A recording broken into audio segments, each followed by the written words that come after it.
कलयुग में खाटू श्याम को श्री कृष्ण का अवतार माना जाता है।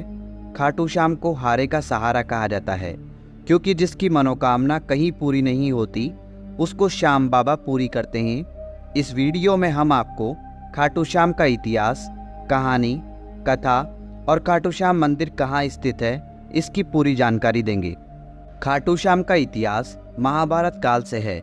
ये पांडुपुत्र भीम के पौत्र थे, जिनसे खुश होकर भगवान श्री कृष्ण ने इनको कलयुग में अपने नाम से पूजनीय होने का आशीर्वाद दिया था। खाटू श्याम जी का नाम बचपन में बर्बरीक था। घर परिवार, माता पिता और गुरुजन सभी इनको बर्बरीक नाम से ही जानते थे। भगवान श्री कृष्ण ने इनको अपने घुंघरालू बालों की वजह से श्याम नाम दिया था।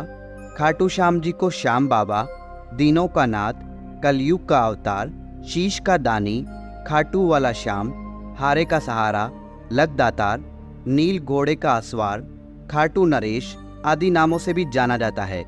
खाटू श्याम को मोरवी नंदन भी कहा जाता है। खाटू श्याम जी की कहानी की शुरुआत मध्यकालीन महाभारत से शुरू होती है। बलवान भीम के पुत्र का नाम था घटोत्कच।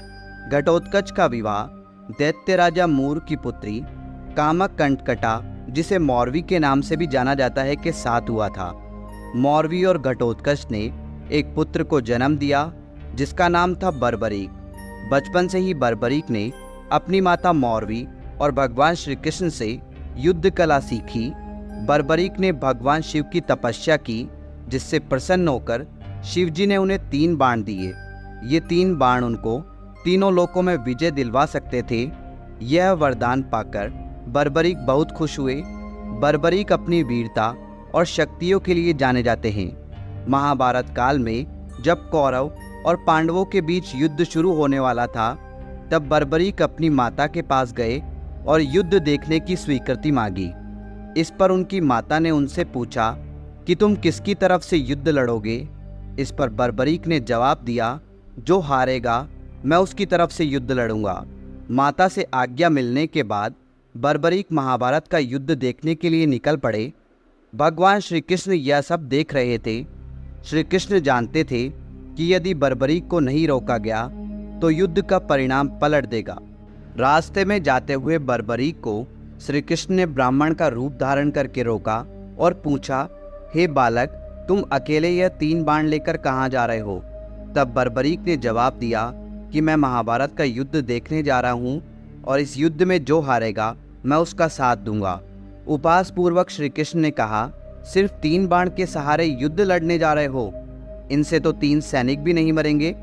यह सुनकर बर्बरीक बोल पड़े, हे ब्राह्मण, यह कोई साधारण बाण नहीं है। यह बाण मेरे आराध्य महाप्रभु शिवजी ने मुझे दिए हैं। 3 बाण तो क्या, सिर्फ एक बाण एक पल में युद्ध को खत्म कर देगा। हालांकि यह बात श्री कृष्ण पहले से जानते थे। बर्बरीक को रोकने के लिए श्री कृष्ण ने उनकी परीक्षा ली।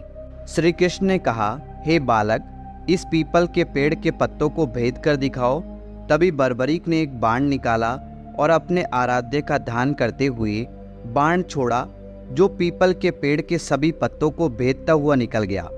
बर्बरीक ने ब्राह्मण से पूछा, आप कौन हो और मुझसे क्या चाहते हो। इस पर उस ब्राह्मण ने जवाब दिया कि मुझे दान चाहिए, क्या तुम दे सकते हो। बर्बरीक ने कहा, मांगो, आपको क्या चाहिए। तब ब्राह्मण ने उनका शीश दान में मांग लिया। यह सुनते ही बर्बरीक समझ गया कि यह कोई साधारण आदमी नहीं है। उसने ब्राह्मण को अपने वास्तविक रूप में आने को कहा।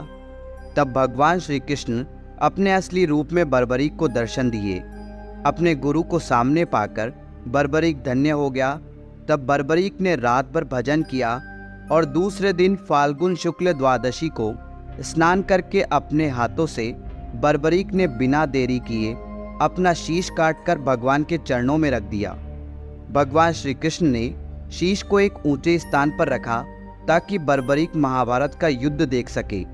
बर्बरीक की दानवीरता से खुश होकर श्री कृष्ण ने उन्हें अपना नाम श्याम उपहार स्वरूप भेंट किया। साथ ही आशीर्वाद भी दिया कि आने वाले युग में तुम मेरे नाम से पूजे जाओगे। जब भी कोई हारा और टूटा हुआ भक्त तुम्हारे पास आएगा, तुम्हारी पूजा से उसके सब काम पूर्ण होंगे। श्री कृष्ण ने बर्बरीक के सिर को एक ऊंचे स्थान पर रख दिया। आज विश्वविख्यात खाटू श्याम मंदिर उसी स्थान पर बना हुआ है जहां पर उनका कटा हुआ सिर रखा गया था। तो यह है खाटू श्याम जी की बेहद अद्भुत कहानी।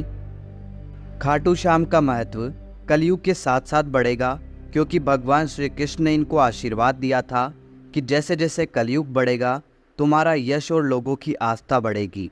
आज बाबा खाटू श्याम हारे का सहारा बनकर भक्तों के काम कर रहे हैं और उनके दुख दर्द का हरण कर रहे हैं। खाटू श्याम का महत्व इसलिए भी बढ़ जाता है कि इन्हें कलयुग का भगवान माना जाता है। आस्थावान लोगों के हर काम होते हैं और ऐसा कहा जाता है कि जो व्यक्ति अपने जीवन में अपने दुखों और कष्टों से घिरा हुआ है, अपने जीवन में हार मान चुका है, उसे एक बार अवश्य खाटू श्याम जी की शरण में जाना चाहिए।